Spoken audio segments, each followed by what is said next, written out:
Okay, I think we're live. Let me check something real quick. Yes, good morning, good morning. Welcome to Manhood. Today is, it's Wednesday today. The week is all thrown off for me. The week is all thrown off. It is Wednesday. Is it May 27th? May 27th. This is a daily, what's up, Erich Von Erich? Good morning. Daily Bible study stream. It's going to be great. We're going through 2 Samuel chapter 18. And the sadness continues. Sadness continues. Reading all about King David. It's a good chapter, though. This is a nice heartbreak chapter. Hey, Dank Potato, what's up? David's army is about to defeat Absalom's rebellion. The king is about to be restored. Justice is coming, but that's not what David is focused on. He's focused on his son. Even after his betrayal, even after his humiliation, even after his rebellion, David still loves Absalom, and this chapter becomes one of the most emotionally devastating moments in the entire book. Sometimes the people we love the most are also the people who wound us the most deeply. And so that's what we're going to be reading today. What's up, Garrus? Good morning. All right, before we do that, we're going to go through our proverb for the day as well as our gratitude. You want to join me? Oh, good. There's multiple guys in here. Hello?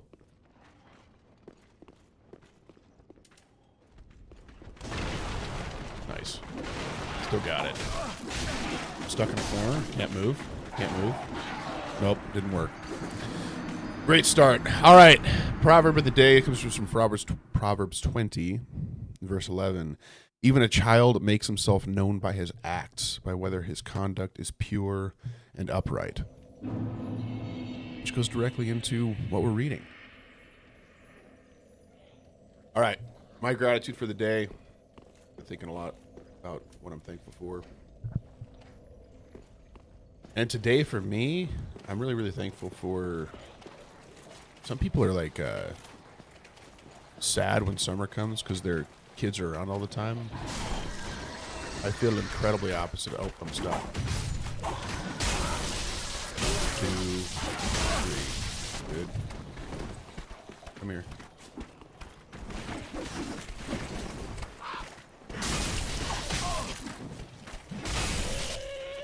First try of that. Let's roll.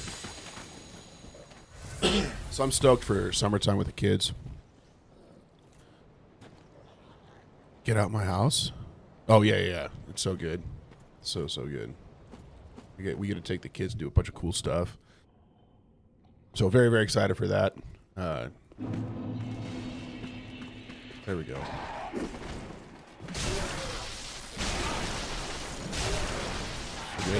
We're good.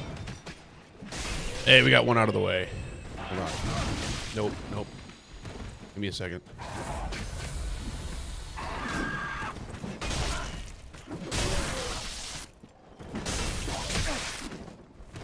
Okay, come in here with me. Nope, don't do that. He's going to follow me in here. He'll be here in just a minute. What's up, CBH? Hey, Bull. Oh, here you go, Bull. Watch this. Hey, if you guys aren't following Bull, you should really do that. He's a great guy. There you go. I'm going to start doing that every time you come in the morning like you do if I ever come into yours. Barbell Bull. He's the guy. All right. Now, I'm also grateful. You know what else I'm grateful for? This may sound weird. I'm really grateful for eyes. Eyes are super cool. The amount of joy and beauty that we get to see, it's just insane. So it's a really, really good sense, and I'm grateful for the sense of sight. Thirdly, man, I've been really struck by just like the blessing of future hope, like getting to look forward to what God is doing in my life, and then also what just all that I have to look forward to. I got a lot of stuff happening with work that has a lot of future hope in it, and I got a lot of stuff with church too, and just the concept that that hope is a thing that we look forward. And I didn't call the Knights of Christ as well. So those are my three. Bull, you have to let us know what you're thankful for. It's his job this morning to join in. All right. Quick recap. 2 Samuel so far. 1 Samuel is actually a part of the book of Samuels, but we break them into two different books. So, 2 Samuel follows David's rise from shepherd to king and the establishment of his kingdom under God's covenant promise. But after David's sin with Bathsheba, turmoil has spread through his household just as Nathan prophesied. Garrus, thanks for sharing, man. Bull's grateful for realizing that late yesterday was Tuesday and not Monday because I'm not used to not working on Monday, so I missed council last night. Well, I would have missed too because my in-laws are in town, so I apologize as well. It's been kind of a crazy time. So, my wife's parents are here all week, so you and I both missed. I apologize.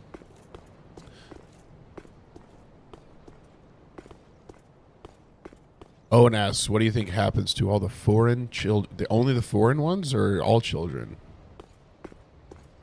What's up, 12B? There was a hole in the roof somewhere, and I'm either an idiot or... Oh, here we go. I found it. Good, we got it. Oh, and here's what I think. And the quote-unquote little g God's words makes me feel like, I don't know if this is going to go. I'll answer this question, but if this translates to a bunch of different questions or this becomes a debate, I'm not super interested in it. We are told that anyone who wasn't able to hear Christianity. So there's a few things there, one of which, to whom much has been given, much will be demanded, to whom little has been given, little will be demanded. It also talks about how evident God is to all those. It also talks about the people in the Old Testament that never heard the word of Jesus, placed their hope in a coming hope of Christ, or a coming hope of salvation through God, and followed him. So there's a lot there. There's also the concept that, is this thing alive? Yeah, it is. Hold on. One more. Good. What's up, Young? Welcome in. Happy to have you here. Thanks for following. This is the concept that the angels of the children, the protectors of the children, never stop looking at the face of God. So there's some element of protection from God for those who are young and die young. So the quick answer is I'm not totally sure, man. Oh, I've got eyes in the back of my head, Garrus. We're going to die here, though. I've seen your kind. Oh, no. Time and time This is Dark Souls 3. Every man must be caught. Every secret must be unearthed. Hey, how's it going? Such is the conceit of the self-proclaimed seeker of truth. But in the end, you lack the stomach for the agony that you'll bring upon yourself. Here you go. Oh, I thought he was going to rush in. He didn't. He didn't rush in. Bull, I don't know where we're headed next. But probably. Oh, good. Oh, not today.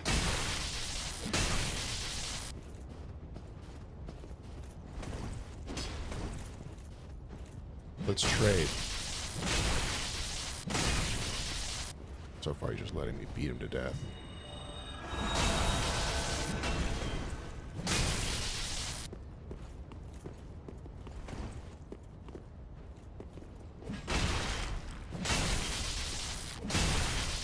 This is nice. Back up. Oh, is that the, like, Dark Souls 1 attack? My lady. Okay. You died easy. But I have failed you. Im. Lady. No, but I have a different perspective as to what aliens and UFOs are. Which is probably where that comes from. How can you keep having time for the Lord and game? This is like question morning. This is nice. I only do it at 5:30 a.m. my time. Yeah, that's my perspective. Usually the enemy's activities kind of flow with the natural state of where mankind is at in their mind. And so you'll notice that like in the late 80s, 90s, early 2000s, when materialism was really, really, really popular, it was just kind of absent because the enemy didn't really need to move. And the closest thing that we had to that was like paranormal activity. So that's how he was moving back then. Now it's like everyone's moving back to some element of spiritualism, and people are more open to things like aliens, and so it's become more common. That's my perspective. Yeah. So how do I find time for this? I only do it at 5:30 a.m. to like 6:30 a.m. and then I go get ready for work and I leave. And that's at this point, other than like I've got a night or two that I'll play with a couple people for an hour or so. I don't really play many video games anymore. Bring back hope. Why is, I don't know if I'm allowed to say that word. Why is unaliving myself considered an unforgivable sin? I don't know that we have the clarity that it is totally unforgivable. I will say it is murder, and murder is a sin. Aren't demons falling angels? Do you think that's what they are seeing? Because you can't repent. Oh, are you answering the other question?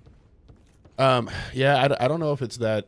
This whole conversation is very, very tough for me to have an answer for, because I'm just an idiot who's playing video games online and reading the Bible at the same time. But I think I think what Im is saying is probably the argument, that it's like you're essentially committing murder, and then you're not repenting for it because the murder is upon yourself. It also is it is one of the most selfish acts you can do. I understand people's mindset. Coach Roland, thanks for following. I'm not making a statement that there's not horrible things that happen to people driven to very extensive points of despair. But my point still remains the same, that it is a very self-indulgent act, right? It lacks all element of selflessness. But that's a very hard conversation. What's up, Brian Rhodes? Good morning.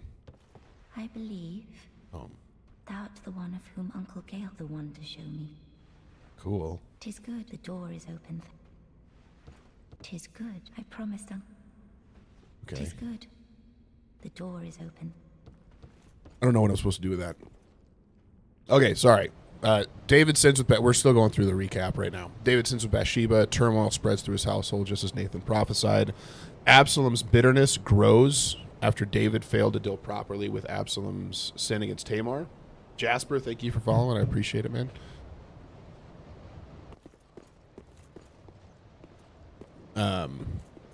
And because he didn't deal properly with David's other son's sin against Tamar, his daughter. And eventually Absalom stole the hearts of the people of Israel and launched a rebellion that forced David to flee Jerusalem. Now in chapter 17, the rebellion reached a turning point when God frustrated Ahithophel's dangerous counsel and used Hushai's strategy to give David time to regroup. And now in chapter 18, we're going to read what happens next. Thanks, DSP. All right, we're in 2 Samuel chapter 18, verse 1. Yeah, and what I would say to that is there are often times where people see embodied creatures. Super uncommon. Can I open this? Sweet. Look at that. Hold on, I have to sneeze. Whoa. All right. Starting in verse 1. Thanks, Dank Potato. Then David mustered the men who were with him and set over them commanders of thousands and commanders of hundreds. David knows how to run an army, man. That's the key. He knows how to coordinate people.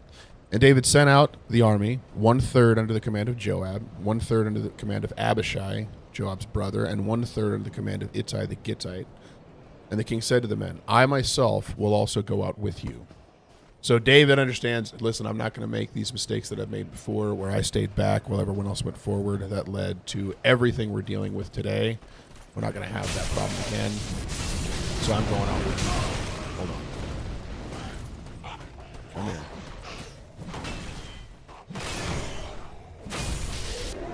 You just got to power through the attack. Okay, come here. Not today. Not today. I need like a... Tried. He's trying to lure me up to this guy so I can get burned. And it almost worked too. That's the saddest part of that. Here we go. Come here. Roll out.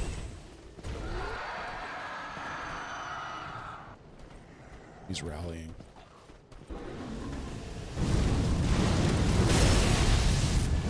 All right. So I'm going to go out and not stand back like I did before that caused all this problem in the first place, because that's what led to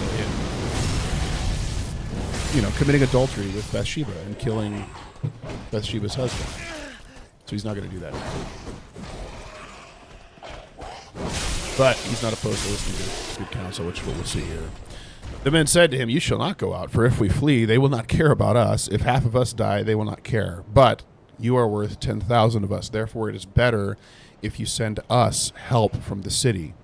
And the king said to them, "Whatever seems best to you, I will do." So the king stood at the side of the gate while all the army marched out by the hundreds and by the thousands. So you'll see he does not go back home. He stands at the gate in order to provide support and to wait for news from them. There's quite a few things happening here, one of which they absolutely know. First off, Heavenly Breath, good morning, man. Good to see you. They absolutely know that David has a major soft spot for his children. That's come up multiple times. We see that he wouldn't even punish Amnon for doing the heinous thing that he did. That led to Absalom killing him, and that led to a whole bunch of issues. Hold on. Bob and weave. And so they both know that, man, he has way too soft of a spot in his heart for Absalom. This is not going to go well if he is out there with us. Go.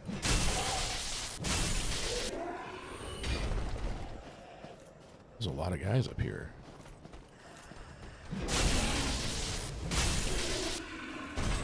All right, we're good. We're good. This feels like an area where an item would be. Okay. Here we go.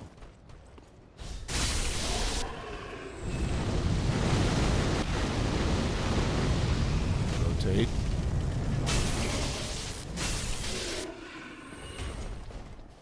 We're doing good. This is great. So like, hey, stay back, because you're not gonna be able to stay centered in the middle of this battle when your son's in the middle of it. So he stays back.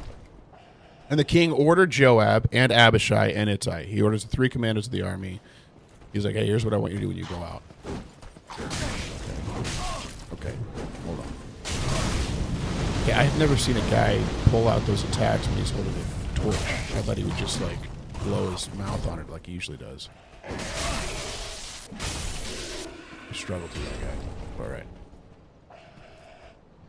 So he says, deal gently for my sake with the young man Absalom. And all the people heard when the king gave the orders to all the commanders about Absalom. So the army went out into the field against Israel.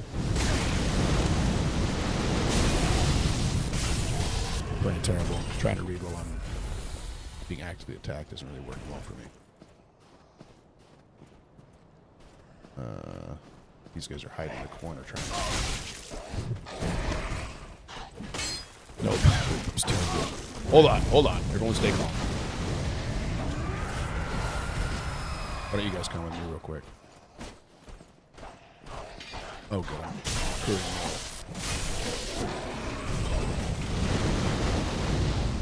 We wanted it to be a good fight.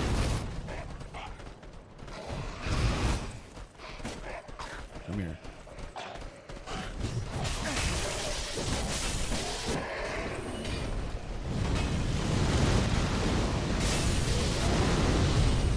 All right, we did it.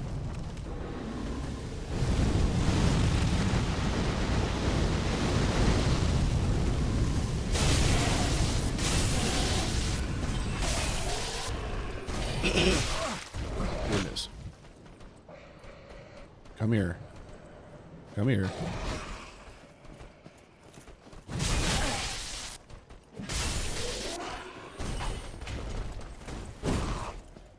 All right. There we go.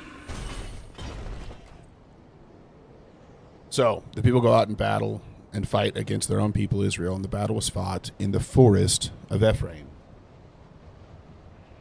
And the men of Israel who were defeated there, they were defeated there by the servants of David, and the loss there was great on that day, 20,000 men.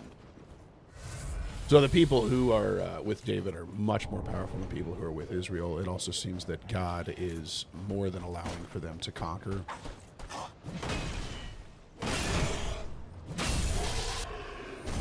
Because the battle is great, and we find out later that God's kind of actively in it as well.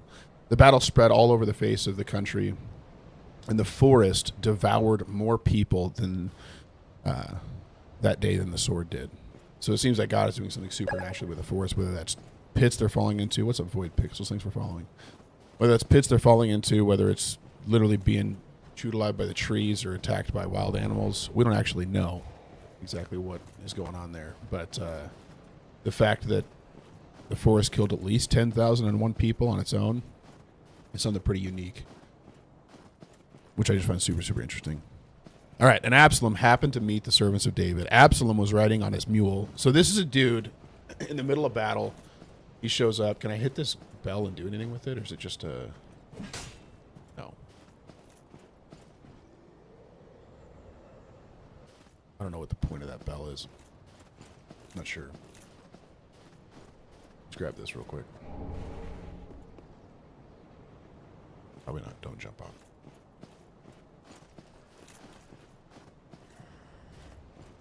So Absalom is out in battle. Remember, this is what Hushai said he should do. Whereas Ahithophel was like, hey, you should not go out. Why don't I go out for you? And I'll go and just take David straight on, and I'll wipe him out. So Ahithophel's advice was going to work much better than this one. But Hushai, who was actually on David's side and kind of spying for David, was like, hey, listen, you should go out and battle with all of Israel, all together, all at once, and you should attack them head on. Like, you're the guy. You're the real guy. You know what you're doing. And so he strokes his ego, and he's like, you should go out there. So for some reason, this guy goes. Also, Itty, thank you so much for following. And Im, thank you for following as well. And so Absalom, with his ego stroke, goes out into battle on its own, and for some reason decides to ride a mule, which I could be wrong about this. I guess in my mind, that doesn't seem like the best possible animal of war to ride in on. But who knows if I'm wrong about that. But he's riding a mule into battle, and that does not go super well for him, because it doesn't seem like he makes that far. So Absalom happened to meet them. He was riding on his mule, and the mule went under the thick branches of a great oak, and his head caught fast in the oak. He was suspended between heaven and earth, while the mule that was under him went on. So the mule just keeps walking. He just keeps on going. Hello? Out.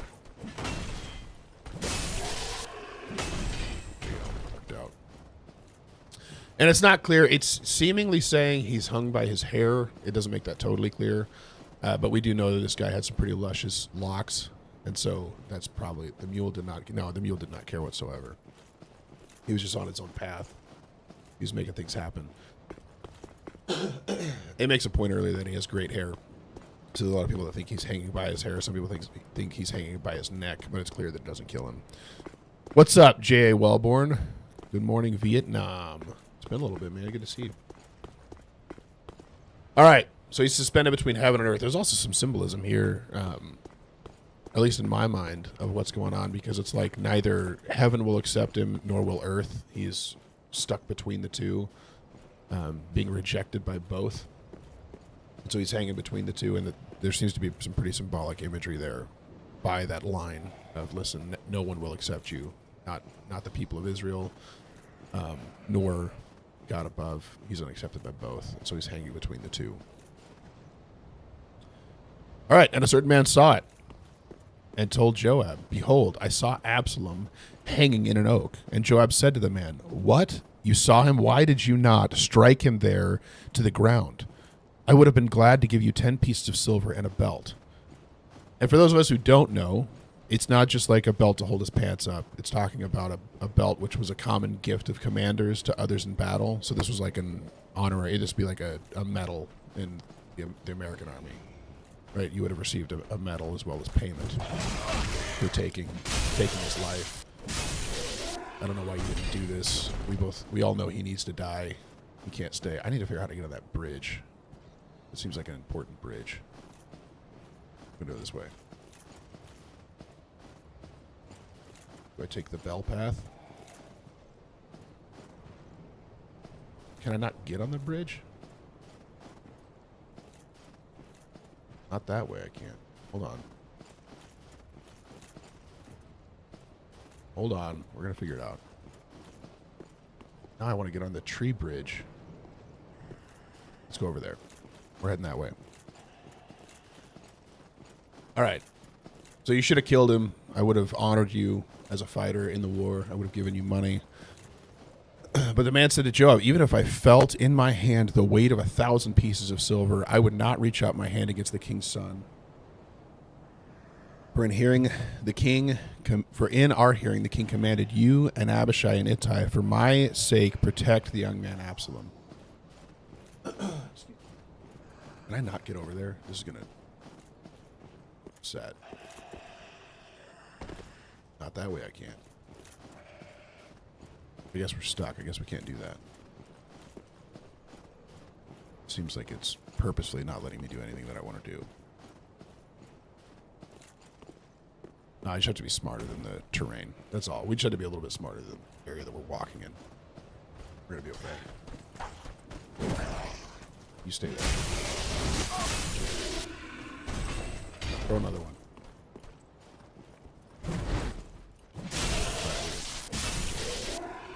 So this man shows a very similar heart that David had. Remember, David's being hunted down by Saul in 1 Samuel over and over and over again.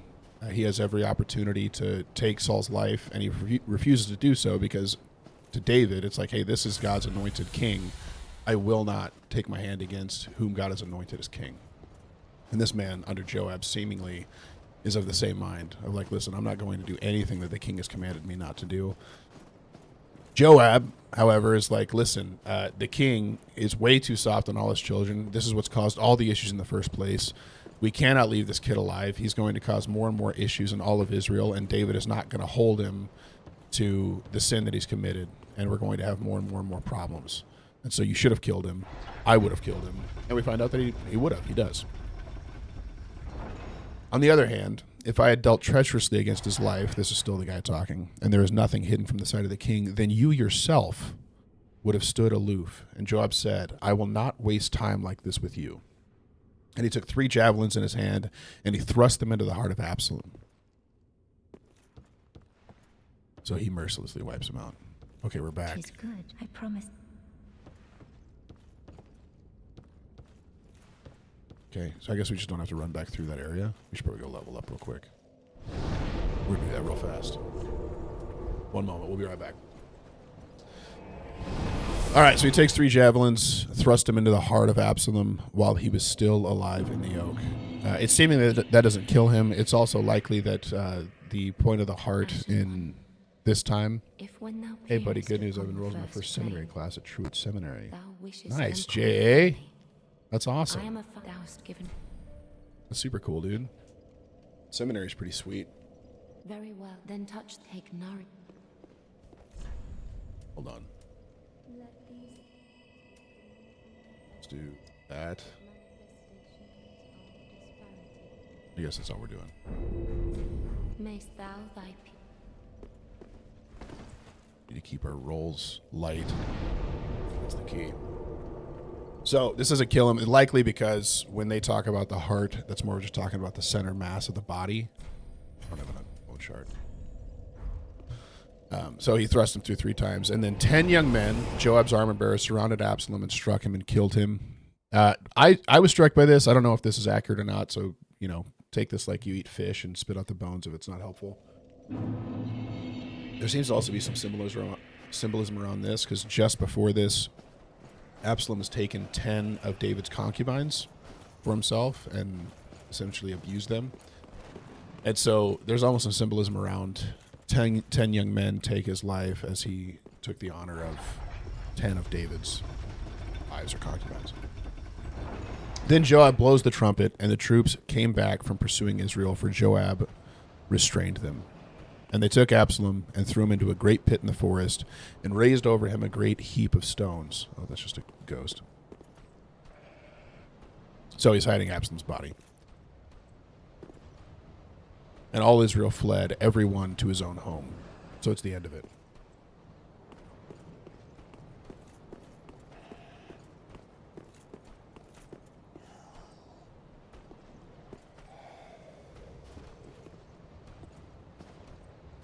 What's up, Sin? It's been a little while, man. Man. We're gonna head this way. I think I'm heading the wrong way. Maybe not. Perhaps not. To the field? Okay, perfect. Here we go. We'll see how many follow up. Do I believe in the firmament? Depends on how you define it.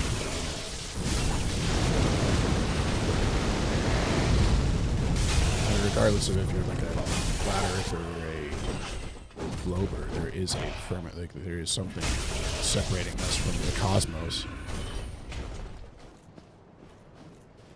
But I don't know. I've never studied like enough to know what's what.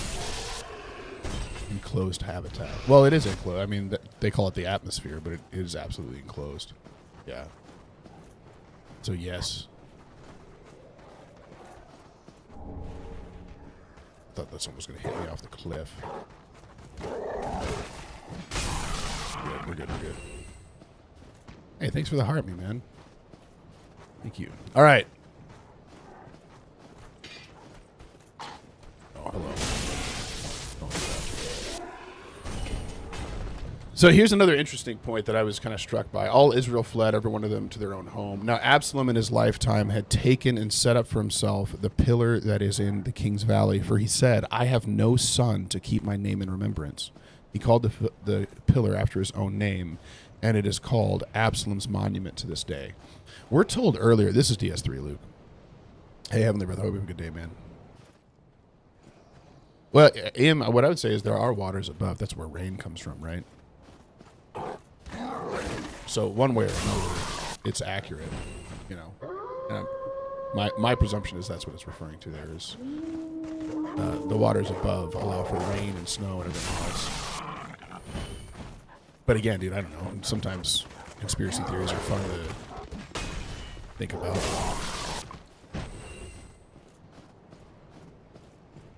Yeah.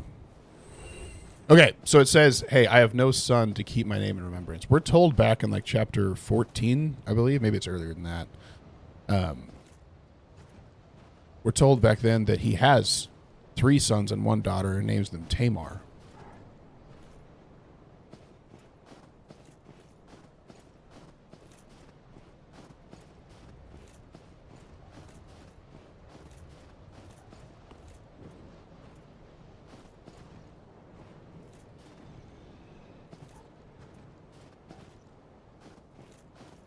I was just reading. It was like a little debate happening over on Isaiah 53 and whether it was fulfilled in Christ. Don't shoot me.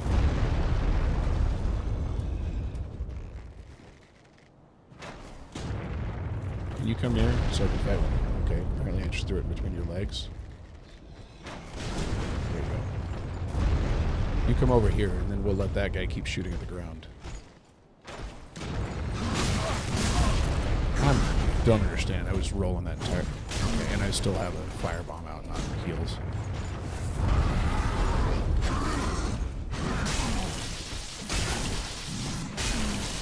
Okay. Nope, couldn't roll. Nope. Oh, that was terrible. Terrible. So it says he had sons, which means most likely that his sons already died, is my only thought. Because he's told, hey, it names his sons and it names that he named his daughter Tamar after his sister who was abused. And so the only thing I can surmise from this is that his Dark Souls like Elden Ring. Dark Souls is the original, yeah. So the 3 Dark Souls lead up to Elden Ring is a different story, but it is quite literally Dark Souls. Yes. So he sets up a pillar to himself instead. One moment. Everyone close your eyes. Yeah, Dark Souls is just the original.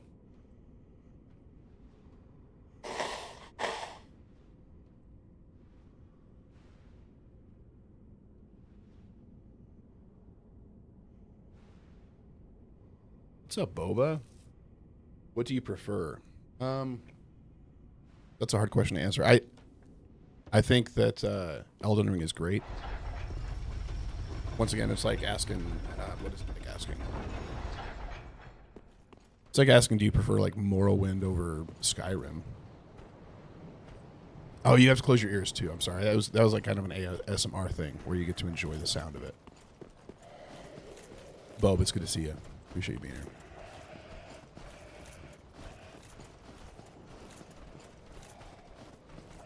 All right. Hold on. We're going to bob and move our way through this crowd of people. So it makes a point, though, that it reaffirms, man, like that Absalom is very, very full of himself. That's a cliffside. Can't go that way. Did you beat Elden Ring DLC? I'm about to do it. Yes, I did. I really love Elden Ring. Part of me's thought about just switching up builds and playing it again.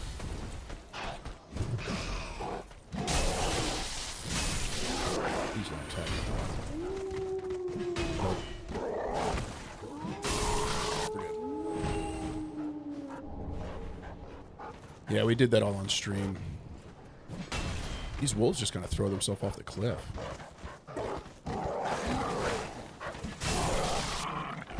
Roll this way. Hold on. Oh, apparently they just come right back up. Nope, he threw himself up again. We're gonna head this way. Consort Radon, been stuck in it 3 days now. I'm a loser, so I would just say, why don't you summon some people to help you? It's great. Okay, that guy struggles with, mental fortitude. He just keeps throwing himself off the cliff. How have you been, my man? Boba, I've been good. I'm so blessed. It's crazy. I can't believe how blessed I am. I feel like I'm going to kill both these guys after multiple times of trying, and then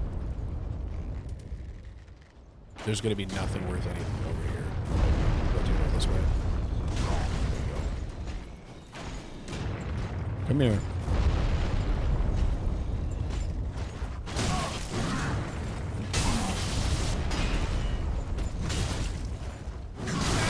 Okay. Well.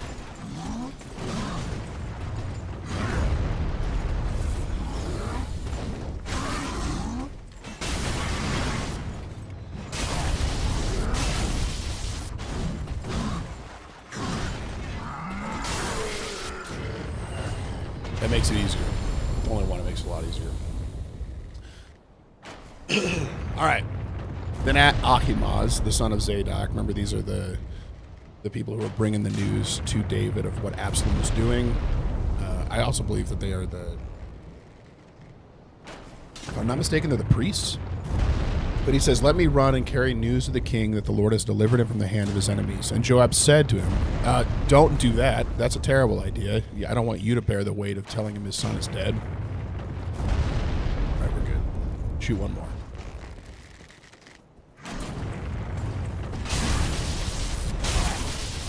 Okay, back up. Oh, hold on.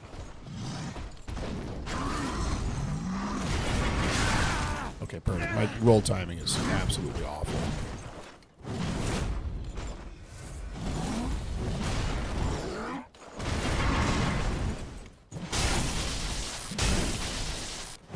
We could have swung the third time. We should have.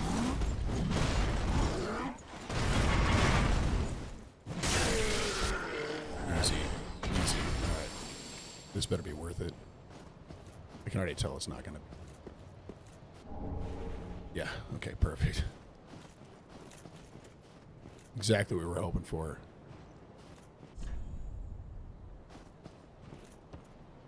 Oh, cool.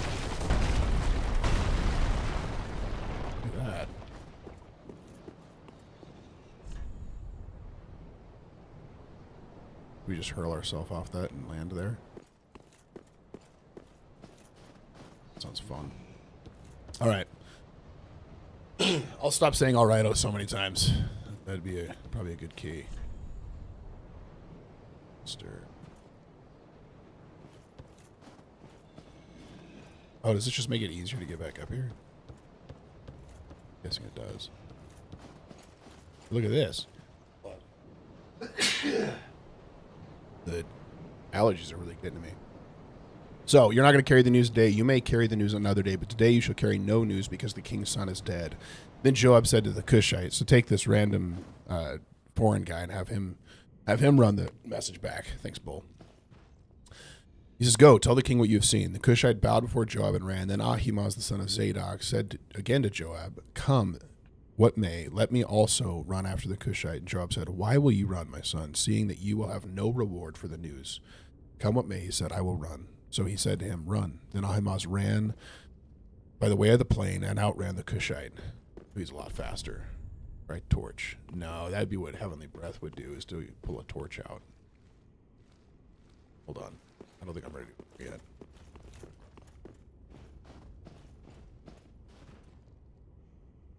Joseph, the man whose tomb he borrowed, was a rich man, so that matches because he had done no violence, neither was any deceit in his mouth.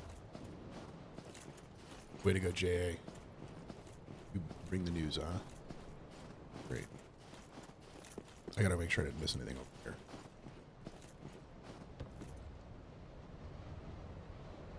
That looks like an area where I would fight something.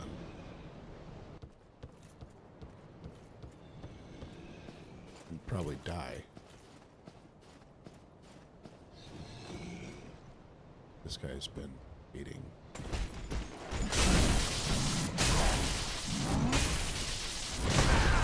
Perfect. Perfect.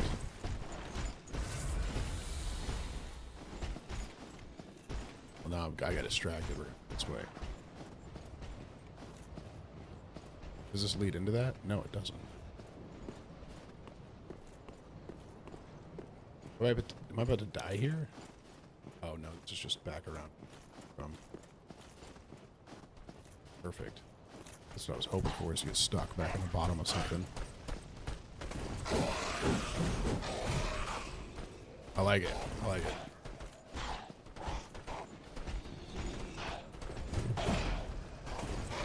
Can we just chill out? Will you go down there, please? Okay, no. Stay good. Does this drop? I bet you this is what breaks. Oh, I was so hoping they'd be underneath.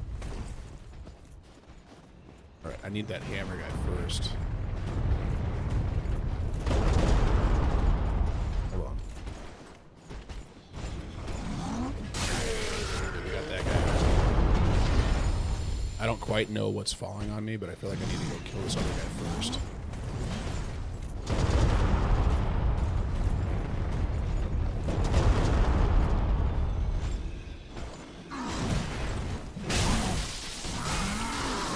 Oh, he's got great poise. Hold on.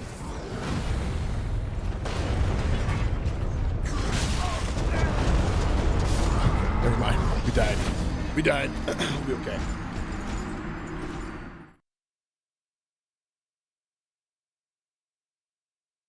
Dude, apologetic and hermeneutic sounds cool. You're fearful of it? You don't need to be fearful of it. This is going to give you all the tools you need to be able to know what you need to say and how you need to... Oh, she's gone. She's gone. Let's bring this back down. I don't know if I want to fall in that hole again. All right, so Ahimaaz is given authority to run. He goes. He outruns the Cushite. Now David was sitting between the two gates, and the watchman went up to the roof of the gate by the wall, and when he lifted up his eyes and looked, he saw a man running alone. The watchman called out and told the king, and the king said, if he is alone, there is news in his mouth. And he drew nearer and nearer. The watchman saw another man running, and the watchman called to the gate and said, see, another man is coming. Hold on. You're welcome. It's going to continue for a while, apparently. There's got to be a faster way to get back. Oh, it's probably pushing this tree over. Man, I'm an idiot. I'm going to go back over there. Dude, I'm sure it'll be great. Probably good for me to take a hermeneutics course and apologetics. Excuse me, I'm just going to run through real quick. Can I get... Oh, you know what? Hey, look at that. I didn't die. Let's keep going. We're just going to bob and weave around those guys get back there. Hold on. You guys just stay there, okay?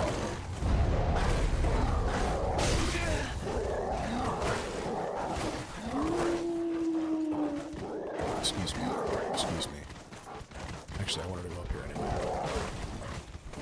I thought this was the path up, but I think this is just another side path.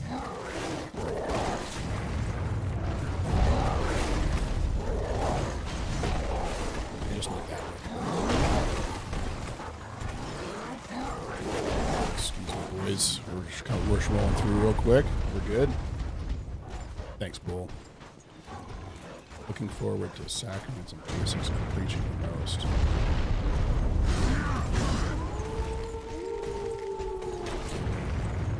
Got the chaos roll in. You guys stay there. Hold on.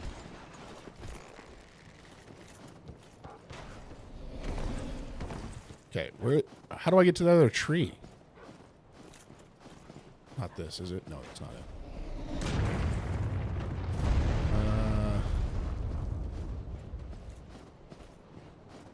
There it is. That's what I need. I need this tree pushed down. There we go. Now we got a direct path. That's what we needed. I'll go up here. These wolves don't stop running after you, huh? All right. So David's watchman sees one man. That's Ahimaaz. He's outrunning the Cushite. Then he sees the Cushite after that. If he is alone, there's news in his mouth. The watchman sees another man running. The king says he also brings news. You coming up? Oh, what is he doing? Are you okay? Here. Does having a torch help me in any way, or is it just... There you go. It doesn't keep the thing on. Come here.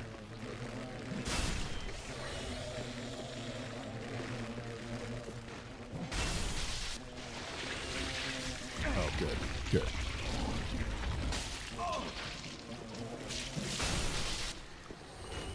Don't do that again, okay?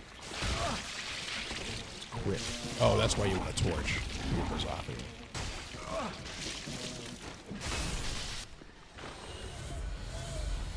There we go. I'm glad we had a torch out. That worked out. All right, and he drew nearer and nearer. The watchman sees another man running. The watchman said, I think the running of the first is like the running of Ahimaaz, the son of Zadok. And the king said, he is a good man and comes with good news. Halfway true, not really. He doesn't really have much news to bring because he's not going to tell him about his son dying.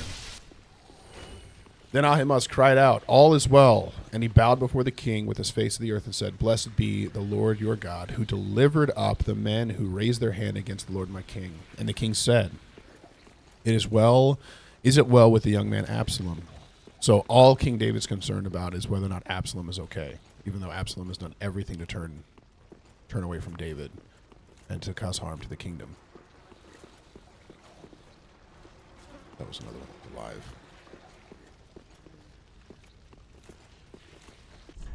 It's a trap. Yeah, but I kind of want to go out there anyway. It's part of the joy of this game.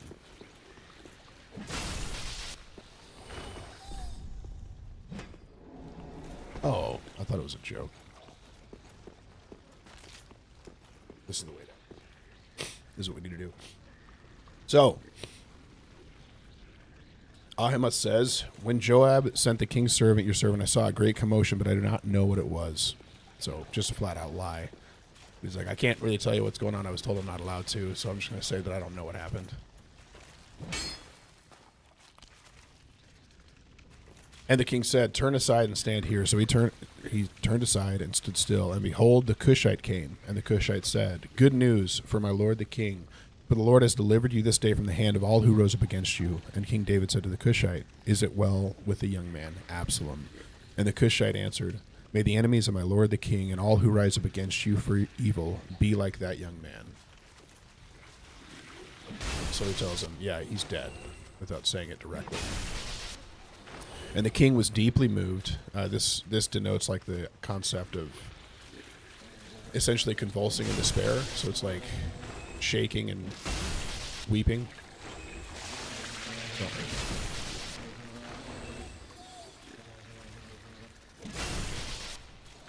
Let's keep on moving.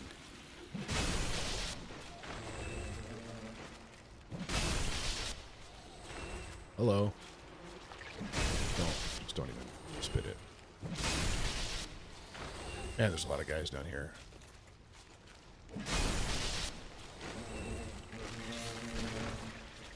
He tried, but it's not gonna work.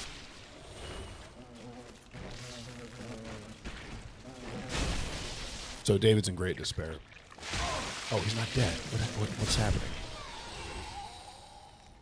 And the king went up.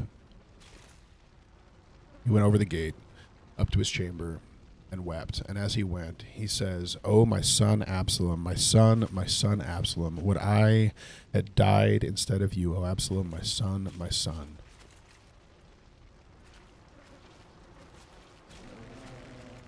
Thanks, Flam. Welcome in. Oh, hold on.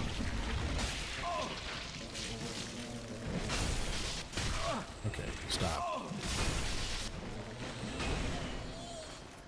I'm going to stand right here real quick. There we go. So, what is the reason for David's deep sense of despair in this? It's that most of this is his fault. His sin is the exact same sin as Absalom's sin. Absalom, yes, has caused a bunch of problems. He's been an issue up to this point. Hey, Zach, thanks for the heart, man. It is the fulfillment of what Nathan said would happen to him based upon his sin that he's had. Are you doing an exegetical analysis of that Hebrew? Because you said the word used there was shaking. I'm more of just looking into some of the key. No. The quick answer is no. I'm not a Hebrew analyst. Oh my goodness. The main issue is how many of them there are.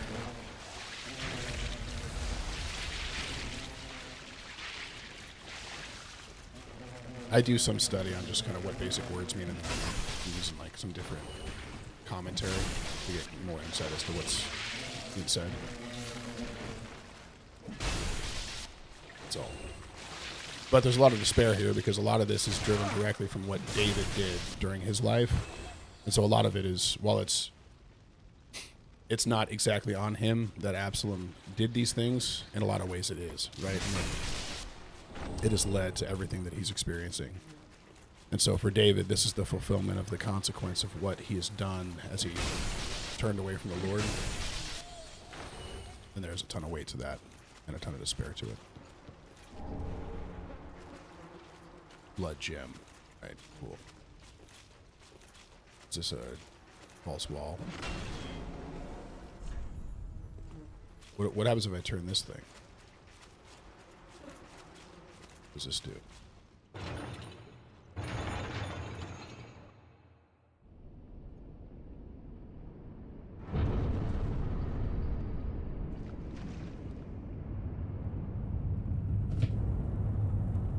Let's watch this together real quick.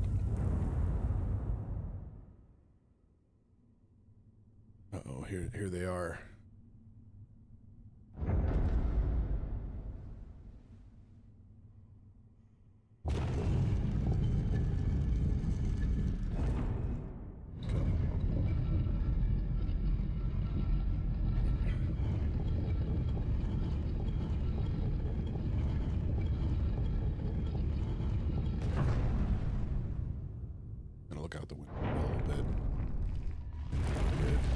What's up, Sooner Gaming? Welcome in. Morning.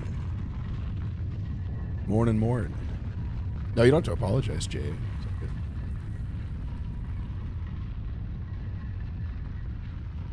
Yeah, that's another great point.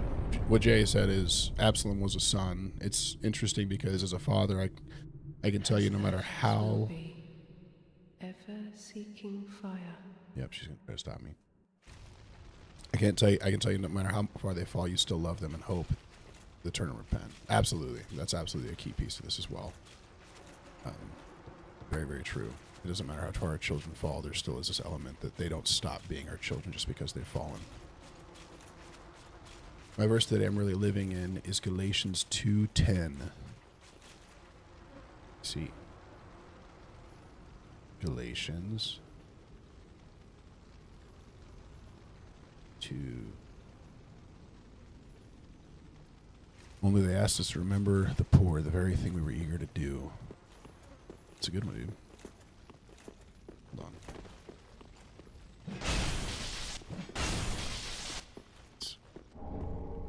Did it? Oh, sorry, 2:20. You're not remembering the poor. Got it. Just kidding. I have been crucified with Christ. It is no longer I who live, but Christ who lives in me. And the life I now live in the flesh, I live by faith in the Son of God, who loved me and gave himself for me. Super good, dude. I love that.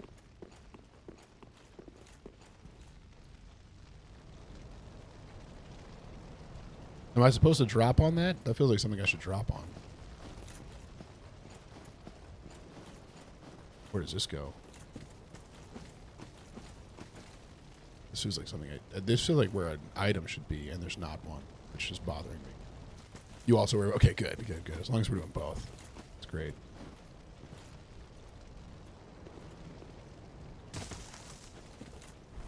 Oof. Okay. Glad we weren't fully healed up for that fall.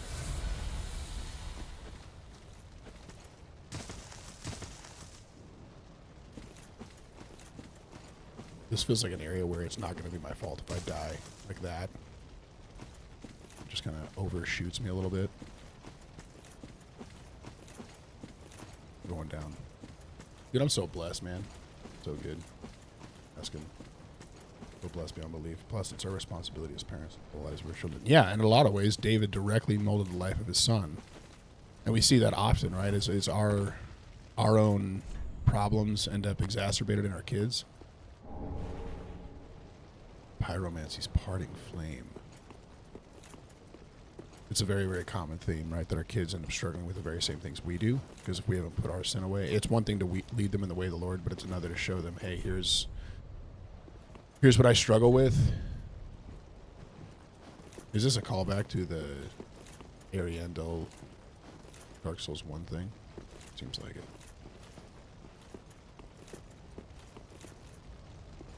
You have to be able to do something here, right? There's no way.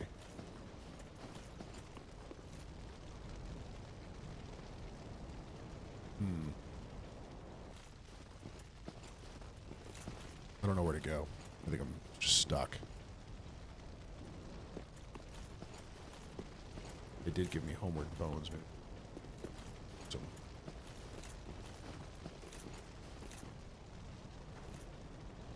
I don't know. I have no idea where to go. But yeah, it's very, very important that we model for our children true repentance and true change and show them the way they should go. Very, very important. And David's feeling the weight of that right now. It's devastating. It's truly devastating.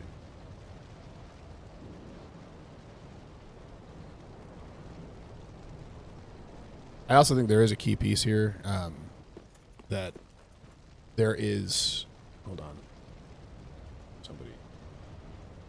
Oh, it's not. Should I throw myself off of this and see if I can stay alive? I highly doubt you can survive that. Okay. Maybe I have to land on this tree. Watch this. Looks like someone else has tried this before too. Yeah, it didn't work. It didn't work. But Absalom Hair, like it seems to me that this representation of Absalom's pride and vanity becoming a trap, that's what ends up trapping him in his own life, is his own vanity. And it seems to me that is being called out here, which is an important piece here. All right. Key things. Sin and rebellion carry devastating consequences. Yes, we have forgiveness in Jesus. There is forgiveness. There is renewal. There is change. Well, Grump, I had to try it. It's not like that's a part of the rule of the game is you have to attempt and see how it goes. Even if it doesn't work. Oh, I forgot. We gotta go this way. Even if it doesn't work out. Besides 8,000 souls is like nothing at this point. Okay. Excuse me. I'm just gonna squeeze on by you here. We're gonna head up the hill. Go this way. And I think that's a key differentiator there, right? It's like forgiveness doesn't mean an absence of consequence. And that's important for us to understand. Oftentimes people get caught up in the feeling that, hey, like, I thought I was forgiven, but I'm still dealing with all this stuff. And sometimes that's just the status of just a nothing. It's just a nothing. We knew that. It's okay. But that's an important differentiator, right? Is that, hey, we still deal with the consequences of the things we've done in our life. And that's important. And while God is still behind David, he still loves David, he's still taking care of David, there is still the element that he is paying for the sins. And when we're given a lot more authority, well, hello, hold on. Just stay there for a second. Thank you. God's still supporting him. He still loves him. He has forgiven him. There is still a consequence for what he's done. And the more authority that we have, the more that consequence is impactful, right? And it impacts more than just us. It impacts the people around us and the people who are following us. And that's what we see with David. Is this really a dead end? I'm going to be ticked if there's nowhere to go.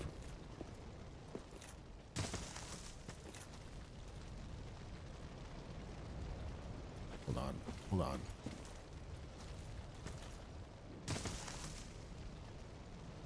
There's nowhere to go from here. I don't know where to go. Did I just go the wrong way? Where's my cool coiled sword thing? Here you go. This way we don't use our 500 homeward bones that we have. I want to play Dark Souls 3 so bad, but I feel like if I buy it, then they're going to remaster it. I don't think they are. I can almost guarantee you that will not happen anytime soon. What's up, Hunter? Good morning. It'd be cool if they did, but I think this is too recent. I think if anything, they'd remaster. Of course, they did remaster the other ones. I don't know. Maybe I'm wrong.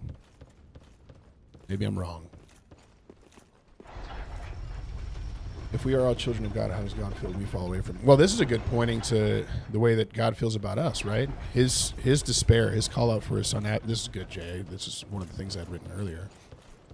His despair for his son is God's despair for us, right? While we were still sinners, Christ died for the ungodly. And the concept that, hey, this is a picture of how God feels about his children, right? That he would go to the ends of the earth to redeem them and bring them back to himself. And we see that he does that. That is a fulfillment of what he does. Because he does not leave us to our own devices, but he goes the whole way of changing us, right? He wants to redeem us. He wants to save us. And he offers every path to do so in spite of our rebellion, in spite of our problems. And it is a beautiful picture of that. That he looks past his son's sin, and he just wants what's best for his son, regardless of what his son has done against him. And we're exactly the same with God. We've taken every possible chance to turn away from him, and he still pursues us. He still seeks after us. The other thing that stood out to me is, man, love and justice, they can create deep tension. The idea that, yes, justice is needed, but we love, and this is what God does beautifully, as J.A. was just talking about. God has perfectly matched justice with mercy. And you get to see that. Can I do this? Here, watch this. Here we go. Nope. Can't do that. Can't do that. I'm lost, guys. I have no idea where to go. No idea.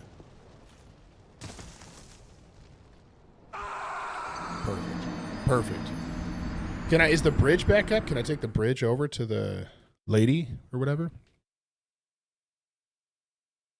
The other thing is pride eventually becomes self-destruction. Pride always leads to that. And that's what we see with Absalom. Is he's so bound up in his pride, and that's what ends up leading to his death.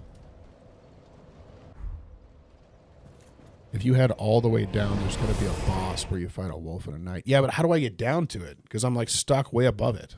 When I get down to that section, there's like no way to drop lower. This is why we need Hunter here. Hunter's the guy. He knows. I feel like what's going to happen is this is...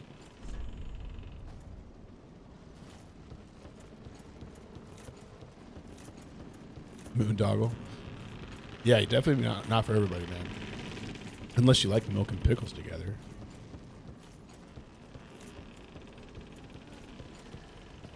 I'll go down that thing. I just wanted to see what I can do up here. Okay. I don't think he's good. I'm going to wipe him out. Is this locked? No, it's not locked. It's not locked.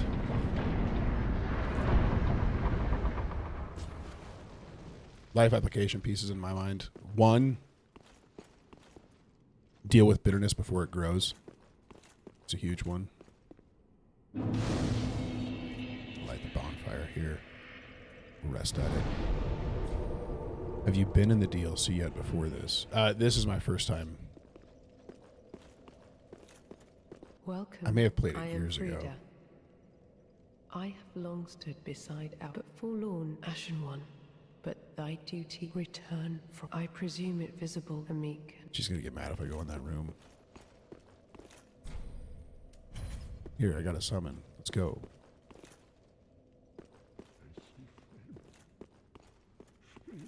Flickering once again. Not enough breath. Oh no. Free, please. Will he be friendly to me, or is he just going to immediately start fighting me? Okay, probably not going to be friendly to me. We're just going to peek inside there real quick. Couple things. Deal with bitterness before it grows. Absalom's unresolved resentment eventually destroys him. David never fully redeems Absalom. He brings him back into the city, but he stays away. She has 3 phases with Kozo. The flame. Don't let pride shape your identity. That's another huge one. The things we exalt can become dangerous to us. That's what happens with Absalom. Feel it.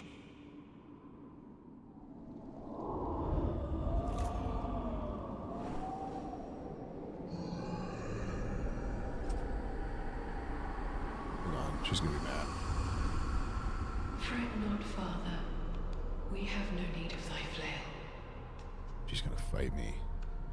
'Tis only the flame she's not even wearing quivering shoes. at misguided ash. Please, As sin avert increases, thine grace eyes. increases even more. His prevenient grace constantly pulls us back into relationship. But God loves us enough to let us choose our own path, but when we turn I back, He will is there. snuff out these ashes. Jay's got the words today, man. Who am I focused on, him or her? Okay, he's just praying. He'll be all right. Okay.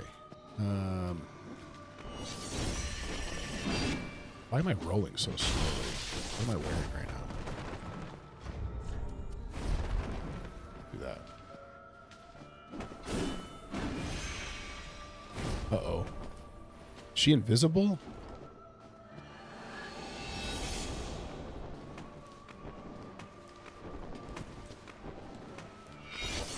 Okay, perfect. Yes.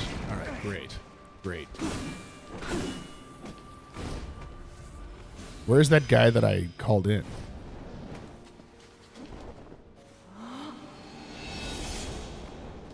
What on earth is happening?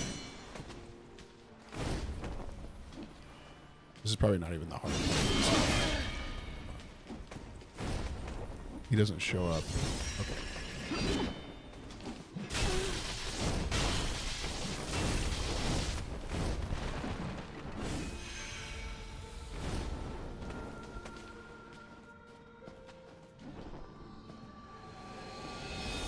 This is scary. How do you...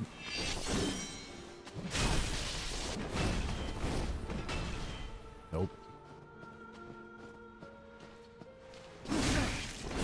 It's fast, too. Can you, She seems like somebody I can parry if I wanted to. Is that true?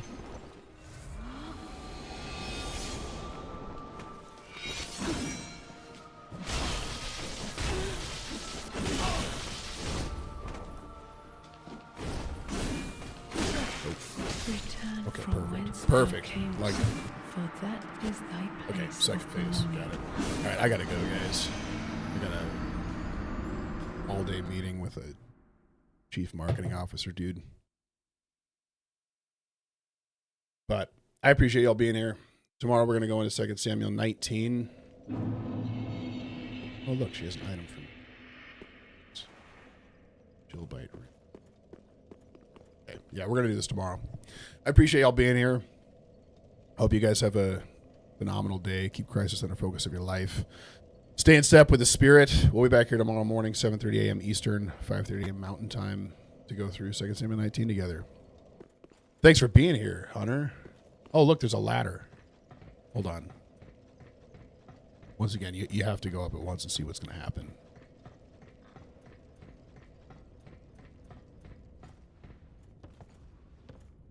Okay. Oh, is it her painting? Thou hast a pact, so I wish to tell thee.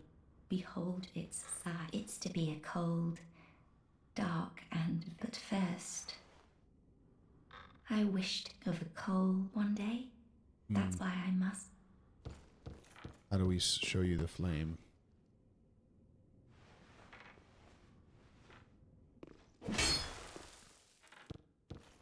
Okay, I don't know. All right, love you, bye. We'll see y'all tomorrow. Peace out. Actually, hold on. Every time I go back into screen, I end up swinging this thing, and I don't want to hit her with it. For real. We'll see y'all tomorrow. Thanks for being here. You guys.